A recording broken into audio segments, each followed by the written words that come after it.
abrir em São João, no Evangelho de São João, capítulo 1, e primeiros 4 versículos. É um texto muito conhecido,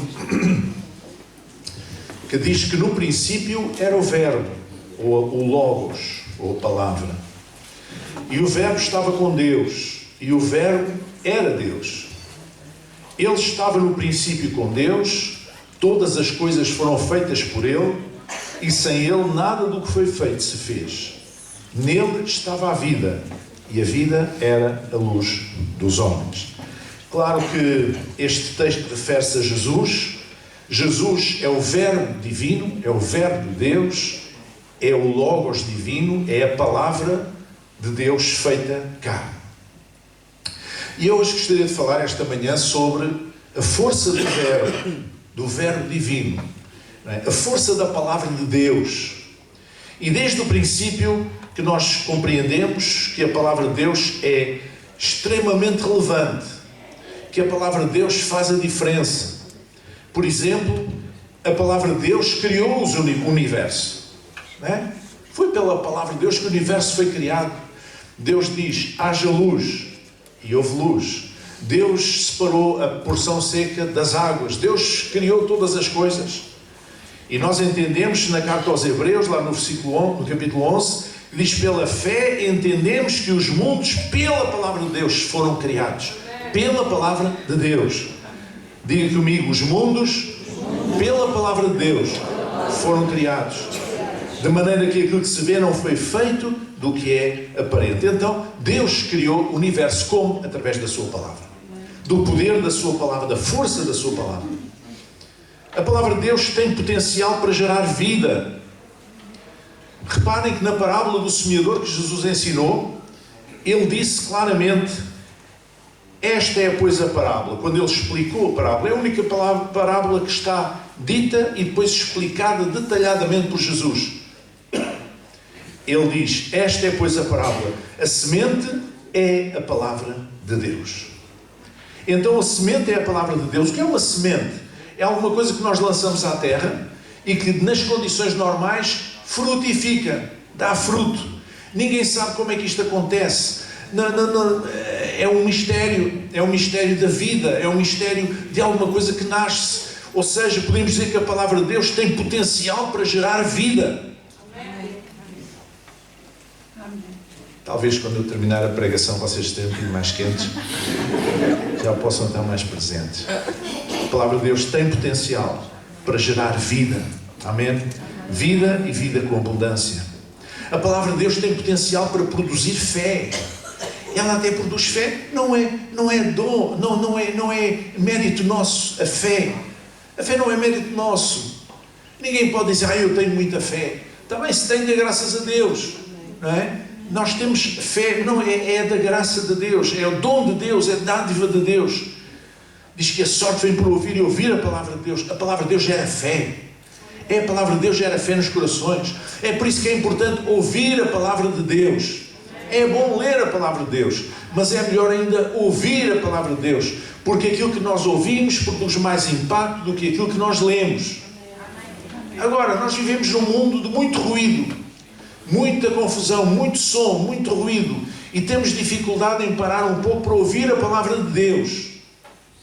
É por isso, eventualmente, que algumas pessoas não estão aqui, e podiam estar, e deviam estar, porque não têm tempo para vir ouvir a palavra de Deus, porque há muito ruído, há muito apelo, há muita luz, há muito som, há muita coisa à volta, na sociedade contemporânea, é verdade, mas a palavra de Deus gera fé. E sem fé nada é possível no reino de Deus. Nem sequer podemos agradar a Deus. A Bíblia diz que sem fé ninguém pode agradar a Deus. Então nós temos fé para que Deus se agrade de nós desde o princípio. E isto fala da relevância desta palavra, da palavra de Deus. A palavra de Deus, apesar de tudo, podem prender os mensageiros da palavra de Deus, mas a palavra de Deus nunca fica presa. Paulo dizia ao seu discípulo Timóteo, lá na segunda carta de Timóteo, capítulo 2, por isso sofre trabalhos e até prisões como um malfeitor. Ele estava preso nesta altura. Mas a palavra de Deus não está presa. Amém. A palavra de Deus não está presa. A palavra de Deus não conhece grades, não conhece prisão. Ela é livre, glória ao nome do Senhor. Mesmo nos países onde é proibido, a fé cristã é proibida, a palavra de Deus encontra sempre formas de se fazer desenvolver. Sabem que na Coreia do Sul há pessoas que lançam balões com versículos dentro, escritos, com porções da Bíblia escritos, para quando os ventos estão de sul para norte, para irem para a Coreia do Norte, que é um país completamente fechado ao Evangelho, não é? E eu acredito que há cristãos na igreja subterrânea, na Coreia do Norte. Assim como já disse aqui, acredito que há milhões de cristãos na China. Milhões. Um dia nós vamos saber. Se não soubermos aqui nesta terra, um dia vamos saber na eternidade. Tínhamos milhões de pessoas, nossos irmãos chineses, e que nós não podemos saber que eles seguem Jesus neste momento, por causa do regime político da ditadura. A palavra de Deus é uma fonte de vida. Jesus disse: nem só de pão viverá o homem, mas de toda a palavra de Deus. Ninguém pode viver uma vida plena, uma vida completa, uma vida que tenha uma dinâmica espiritual, se não for através da palavra de Deus, se não ouvir a palavra de Deus, e se não a viver, e se não a praticar. Então a palavra de Deus é fonte de vida. Ninguém pode viver só de pão. Nem só de pão viverá o homem, mas de toda a palavra que sai da boca de Deus. Então a palavra de Deus alimenta-nos, alimenta a nossa alma. Há muitas pessoas por aí hoje que estão bem alimentadas, bem nutridas fisicamente, mas a sua alma está miserável. Porquê? Porque eles não se alimentam da palavra de Deus. Amém? Então nós somos pessoas cheias de sorte. Felizes, bem-aventurados, porque podemos alimentar-nos da palavra de Deus. A palavra de Deus é poderosa. Diz lá na carta aos Hebreus que a palavra de Deus é viva e eficaz, e mais penetrante do que espada alguma de 2 gumes, e penetra até a divisão da alma e do espírito e das juntas e medulas, e é apta para discernir os pensamentos e intenções do coração. A palavra de Deus tem o poder de penetrar dentro de nós e de distinguir os nossos pensamentos, os nossos sentimentos, as nossas expectativas, de ministrar às nossas dores, às nossas desilusões, às nossas frustrações, às nossas tristezas, mas também de ministrar às nossas alegrias. A palavra de Deus penetra dentro de nós e faz a divisão entre a alma e o espírito. Ela vai profundamente dentro da nossa vida. Ela é poderosa. Amém? A palavra de Deus é eterna. Dizia já o profeta Isaías: seca-se a erva e cai a flor, porém a palavra do nosso Deus subsiste eternamente. Ela é eterna. Glória ao nome do Senhor. É uma palavra eterna, poderosa. Então, a força do verbo é esta. A palavra de Deus tem poder, a palavra de Deus penetra dentro de nós, a palavra de Deus é eterna, a palavra de Deus gera fé, a palavra de Deus gera vida, a palavra de Deus criou os mundos, também pode criar-nos, recriar-nos constantemente a nós mesmos, como pessoas. Amém? Todavia, as tradições podem sufocar a palavra de Deus na nossa vida. Lá em Marcos capítulo 7, Jesus disse a alguns religiosos que eles estavam a invalidar a palavra de Deus pela vossa tradição que vós ordenastes. Nós podemos invalidar a palavra de Deus por causa das nossas parvoíces, das nossas ideias, das nossas tradições, das doutrinas de homens. Podemos invalidar a palavra de Deus. Podemos pô-la num canto, podemos pô-la em segundo plano, quando ela deve estar em primeiro plano na nossa vida. Mas eu gostava de falar também de como, por vezes, a palavra de Deus é utilizada de forma equivocada, de forma enganadora, de forma errada. Vocês sabem, você está a ver um martelo. Um martelo pode servir para fazer coisas boas ou para fazer coisas más. Há pessoas que são assassinadas com um martelo na cabeça. Mas o martelo dá muito jeito. Quando nós queremos construir qualquer coisa em madeira e pregar um prego, nós precisamos do martelo. Então o martelo serve para o bem e serve para o mal. Depende do quê? Da sua utilização. Do fim que nós utilizamos. A palavra de Deus diz que identifica-se a si mesma, no Antigo Testamento, como sendo um martelo. Compara-se a si mesma a um martelo. Um martelo que esmiuça a penha, que esmiuça a pedra. Sabe que antigamente, quando se construíam as grandes catedrais na Europa, no século, na Idade Média, por aí, demorava muitos anos a construir uma catedral. Nós hoje vamos a visitar qualquer catedral, aí na Europa, dessas maiores, e ficamos a saber, se nós estudarmos um pouco, que aquela catedral, aquele edifício, durou não sei quantos anos a construir. Houve não sei quantas pessoas que morreram, dos que trabalharam lá, durante a construção, porque demorou muito tempo. Pois, a primeira coisa que acontece, não é? E isto eram os chamados aprendizes, eles recebiam os blocos de pedra e o que faziam era aparelhar a pedra. O que é aparelhar a pedra? É com o escopo e o martelo torná-la o mais direitinha possível, tipo cúbico, não é? Para ficar com as faces mais lisas possível, para poderem ser colocadas umas sobre as outras, com argamassa, enfim, e poder se iniciasse a construção. Então eram os aprendizes que faziam isto, que aparelhavam a pedra, não é?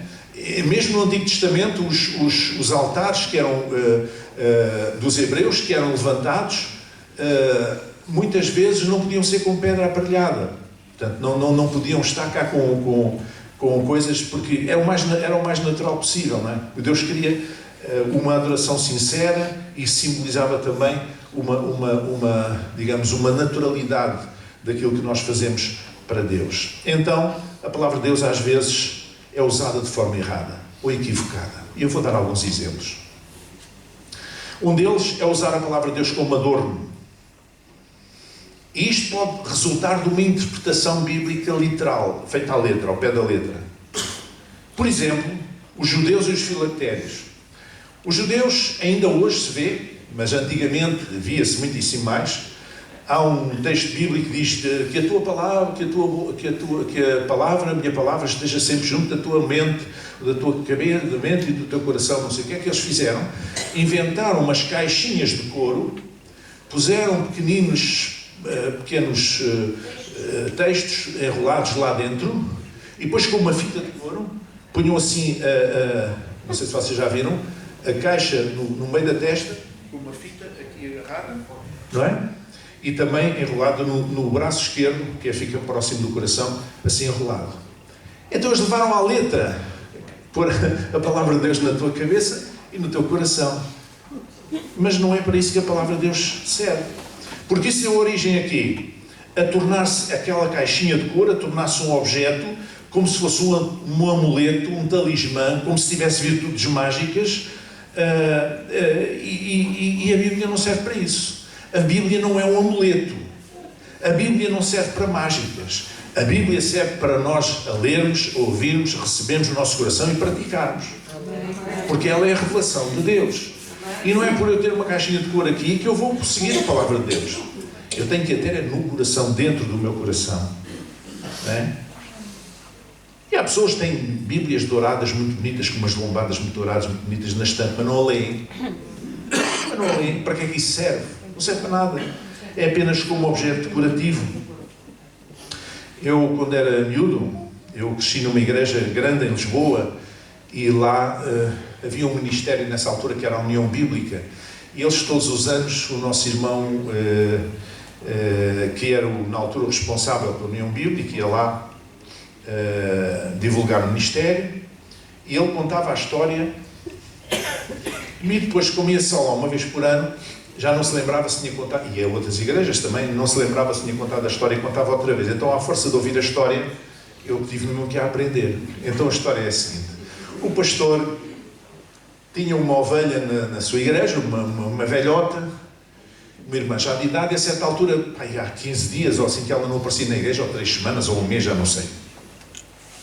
Então o pastor foi visitá-la, saber se ela estava doente, se havia um problema e tal. Pronto, e foi visitá-la, e ela diz assim, e perguntou-lhe assim: irmã, então a irmã tem orado ao Senhor? Eu oro todos os dias, pastor. Então, e tem lido a palavra do Senhor? Sim, todos os dias leio a palavra do Senhor. Graças a Deus, ainda bem, que é importante, mas não vai ao culto, mas ao menos ora e lê a palavra de Deus, já é bom. Então, Está bem. Então, e se nós fôssemos também ler aqui um bocadinho da palavra de Deus e fazer uma oração? Ah, pastor, que ótimo, não sei o quê. Então, irmão, vá lá buscar a sua Bíblia. E ela foi buscar a Bíblia. E quando trouxe a Bíblia, sentou-se outra vez ali ao pé do pastor, na sala, abriu a Bíblia e tinha os óculos lá dentro. Os óculos de ver ao perto, lá dentro. Diz ela assim: ah, pastor, veja lá, que há 3 semanas que eu perdi os óculos e não sabia onde é que os tinha.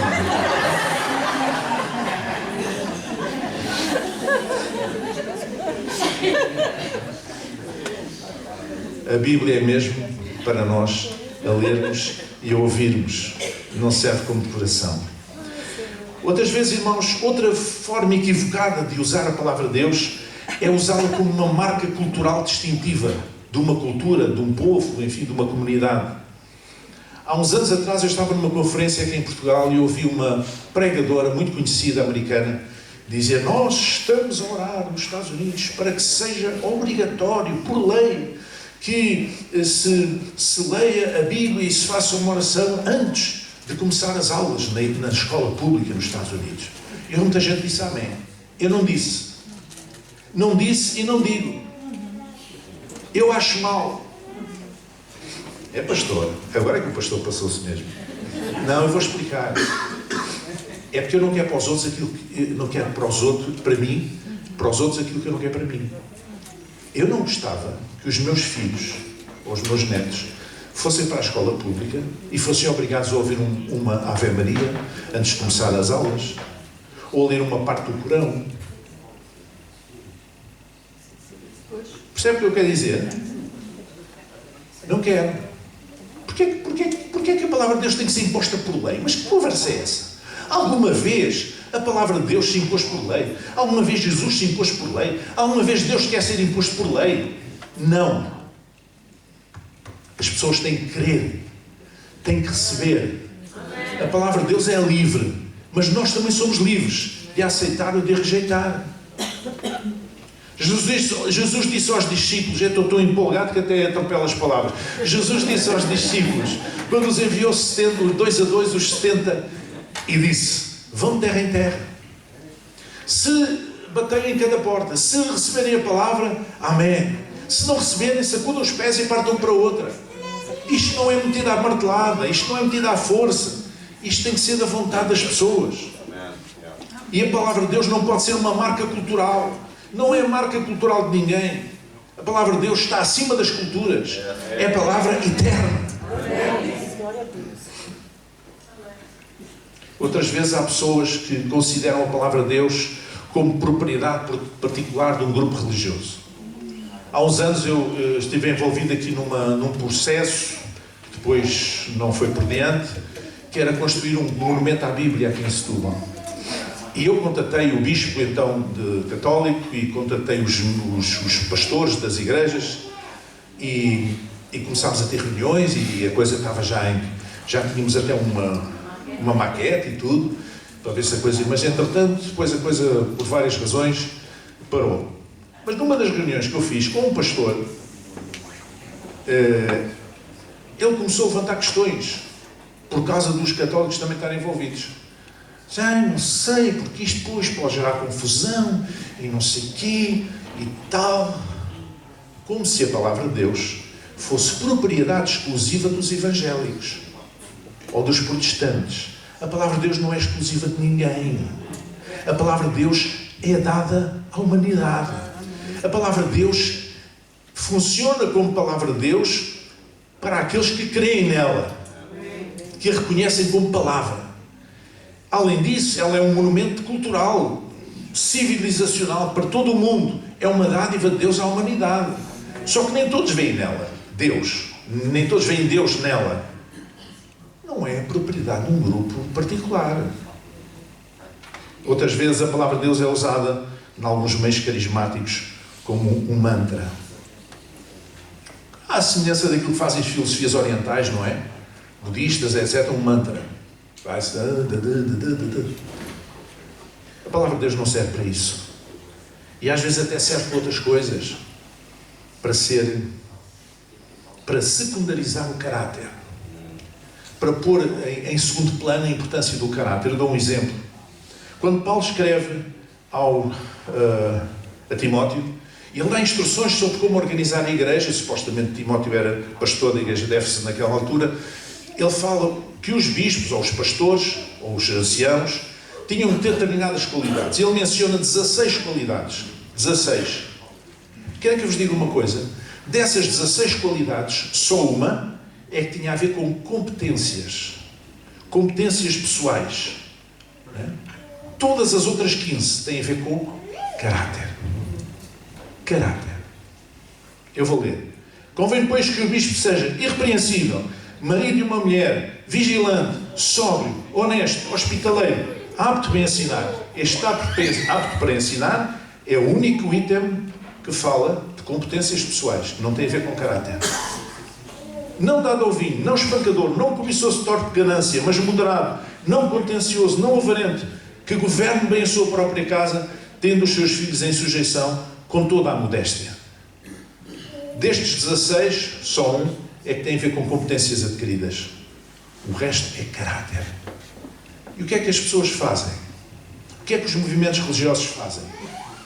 Exigem que os seus pastores, os seus líderes, vão para um seminário não sei quantos anos e valorizam mais o papel, o diploma do seminário, do que o caráter das pessoas. É por isso que as coisas estão como estão. Amém? Amém. Mas eu quero falar um pouco também sobre a palavra humana. A palavra humana é como as pedras. As pedras podem ser usadas para atirar contra alguém, ferir ou matar, mas também servem para construir edifícios. Tanto destroem como edificam. Há pessoas que ainda hoje sofrem, passados 20, 30, 40, 50 anos, toda a vida, por coisas, palavras malditas que foram ditas pelo seu pai ou pela sua mãe quando eram adolescentes ou crianças, ou no início da idade adulta. Pessoas que diziam aos filhos: não prestas para nada. Mas diziam às filhas: nenhum homem te vai querer, tu és uma porca, és uma não sei quê, então ninguém te vai querer. E estas pessoas, depois, a vida vai passando e elas vão falhando os seus casamentos, os seus envolvimentos, e não conseguem libertar-se daquela palavra de maldição que foi semeada na vida delas quando eram jovens. Os pais com os filhos é a mesma coisa. Ou até terceiras pessoas. Isto é violência doméstica. Isto hoje toda a gente sabe que é violência doméstica psicológica. Violência doméstica não é só agressão física. Violência doméstica pode ser abandono de um idoso, por exemplo, ou outro tipo de abandono, ou violência psicológica. Isto é violência psicológica. E é punido por lei. Mas nós não precisamos da lei. Acho que não era preciso lei. Era preciso que as pessoas tivessem um bocadinho de bom senso. E não semeassem nos filhos, porque eles não entendem o poder da palavra. Não é só a palavra de Deus que é poderosa. A palavra do ser humano também tem força, também tem poder. Não é como a palavra de Deus, não se compara, mas tem poder, especialmente destrutivo. Sabe que as guerras começam por causa da palavra? Muitas vezes começam com palavras. Há dias li no jornal como dizia um guia de Auschwitz, que era um centro com um campo de concentração dos vários dos nazis, não é? Na Segunda Guerra Mundial. Como dizia um guia de Auschwitz, mas é uma espécie de um museu que se pode visitar, um museu, enfim, macabro, e quem lá vai vem muito constrangido com o que vê, porque está praticamente como estava na altura. Como dizia um guia de Auschwitz, tudo começa com palavras. E depois o título de jornal dizia: autoridades preocupadas com o aumento de grupos anti-imigração na Alemanha. Tudo começa com palavras. Sabe como é que começou esta coisa de Hitler mandar matar 6 milhões de pessoas nas câmaras de gás? Começou com a diabolização dos judeus. Começou com palavras.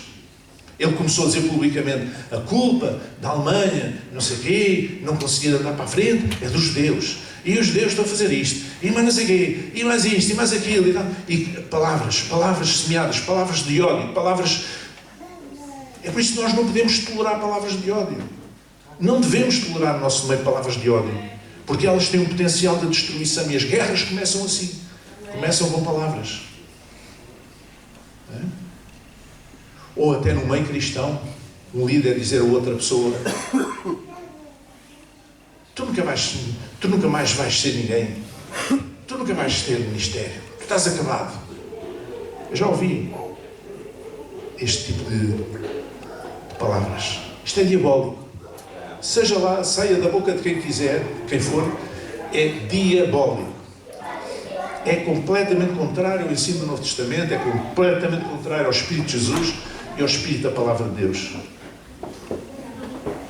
Assim como, em algumas comunidades religiosas, por exemplo, as testemunhas de Jeová, se por acaso uma pessoa sai, não é? Eles cortam-lhe a palavra. Não se pode falar com aquela pessoa. Nem a família pode falar com aquela pessoa. Eu conheço casos de pais e mães que deixaram de falar com o seu filho porque ele saiu das testemunhas de Jeová. E o silêncio pode magoar mais do que as palavras, em certas circunstâncias. E até conheço outras situações de outros em que, quando alguém abandonava, os líderes juntavam-se e faziam uma oração de maldição para amaldiçoar aquela pessoa. Eu pergunto, qual é a Bíblia que eles têm? Qual é a palavra de Deus que eles... O que é que eles chamam a palavra de Deus? Porque isso não tem nada a ver com o Espírito de Cristo, não tem nada a ver com a palavra de Deus, não tem nada a ver com o Espírito Santo, não tem nada a ver com a revelação de Deus, e são aberrações, são utilizações equivocadas, erradas e criminosas da palavra de Deus. E é por isso que é importante conhecer a palavra de Deus, para não cair nesse erro de sectarismo, de fanatismo, de extremismo, para não cair nesses erros. Então, irmãos, que a nossa palavra seja verdadeira. Sim, sim e não, não. Mas também seja uma palavra edificante. Diz lá em Mateus capítulo 12, porque por tuas palavras serás justificado e por tuas palavras serás condenado. Então as palavras, atenção às palavras. Então é porque as palavras têm importância. Ele disse isso, mas foi só da boca para fora. Pois, mas aquilo que sai da boca para fora já não se pode recolher. E faz efeito. Não é? A quem se destina há de fazer algum efeito. Numas pessoas faz mais efeito do que noutras, mas vai fazer efeito. Até era, não foi ele a falar, era o vinho. Essa é uma desculpa clássica. Eu, se fosse juiz e viessem com essa desculpa, eu agravava a pena. Primeiro, por aquilo que ele fez, e segundo, porque está-se a desculpar com o vinho. Então me penso se tivesse controle a beber. Não é? Não é? Desculpas dessas. Assim, palavras leva ao vento. Não leva, não. As palavras têm substância. As palavras produzem efeito. As palavras, somos justificados por elas e somos condenados por elas. Quem diz? Foi Jesus que disse isto. Apesar de tudo, a palavra humana, ela passa. Mas a palavra de Deus tem a força da eternidade. Passarão os céus e a terra, mas as minhas palavras não hão de passar. Então agarremos à palavra de Deus. Amém, irmãos? Agarremos à palavra de Deus. Vamos ficar em pé. Eu quero orar em especial por aquelas pessoas que têm problemas por causa de palavras que ouviram. E também por aquelas pessoas que têm problemas por causa das palavras que proferiram ou que preferem precipitadamente, por vezes na sua vida. Porque pelas palavras, pelas nossas palavras, seremos justificados ou seremos condenados. Porque as nossas palavras têm sentido. Porque as nossas palavras transportam um significado. Transportam uma importância. Não são inócuas. Têm peso. Oremos. Meu Deus e meu Pai, esta manhã eu quero orar em particular, Senhor, por aquelas pessoas que ao longo da sua vida têm sofrido por causa de palavras que ouviram de terceiras pessoas, de familiares, de colegas de trabalho, de chefes na sua profissão, ou de outras pessoas, palavras de maldição, palavras que trouxeram destruição, palavras que destruíram o coração. Senhor, eu oro, Senhor, para que Tu possas trazer o Teu bálsamo e curar de vez essa ferida, Senhor. Que eles possam ser perfeitamente restaurados, Senhor. Que eles possam nunca perder a noção do que o que importa é o Teu amor e o que importa é a forma como Tu, ó Pai, olhas para ele, olhas para ela, Senhor, e olhas como um filho, uma filha amada, porque Jesus Cristo deu a sua vida na cruz do Calvário. Alguém em quem Deus tem expectativas, alguém que Deus ama profundamente com um amor misericordioso, Senhor. Eu oro, Senhor, para que tais pessoas sejam curadas completamente. Não importa se ouviram essas palavras há muito tempo, ou se ouviram há pouco tempo, se ouviram na sua infância, na sua adolescência, ou no início da sua idade adulta, não importa se foi ontem, se foi a semana passada, que todas as palavras destrutivas, todas as palavras diabólicas sejam quebradas agora em nome de Jesus. Que haja libertação, Senhor. Que haja quebra de qualquer vínculo com essas palavras. E que em lugar disso, Senhor, o Teu bálsamo deixa sobre o coração desta pessoa e restaure, e limpe e renove verdadeiramente, e ela se possa alegrar na Tua presença, Senhor, porque é uma filha amada, um filho amado de Deus, Pai.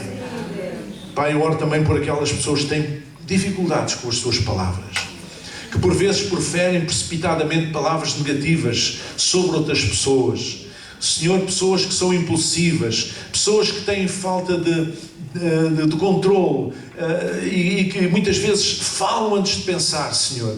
Deus, eu oro, Senhor, para que o Teu Espírito possa iluminar a mente de tais irmãos e irmãs e possa fazê-las compreender que as palavras têm importância, que as palavras têm peso, que as palavras, uma vez proferidas, não podem voltar para trás.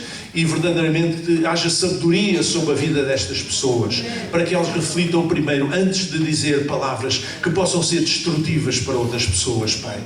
Em nome de Jesus. Ajuda-nos, Senhor, a ser sábios, também quando abrimos a nossa boca, em cada momento em que nós abrimos a nossa boca e lançamos palavras às pessoas que estão à nossa volta, Pai.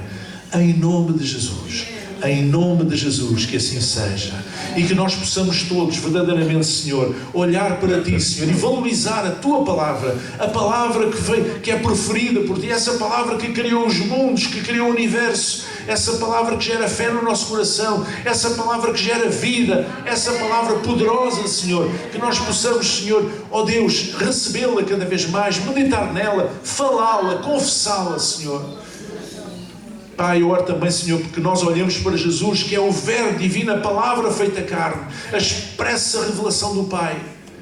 Ó Deus, que nós possamos cada vez mais pôr os nossos olhos em Jesus e ser seus imitadores, Senhor. Porque só assim, Senhor, ó Deus, esse Jesus que é a cabeça da igreja, ó, verdadeiramente nós poderemos ser suas testemunhas eficazes, Pai, neste mundo que está perdido, que não tem paz, neste mundo que precisa de uma luz de esperança, Senhor, que nós possamos ser essa luz, que nós possamos ser essa esperança, que nós verdadeiramente, através das nossas palavras e das nossas atitudes, Senhor, possamos refletir quem Jesus é para este mundo que precisa dessa luz de esperança. Em nome de Jesus, que assim seja. Amém, amém, amém. Podem sentar.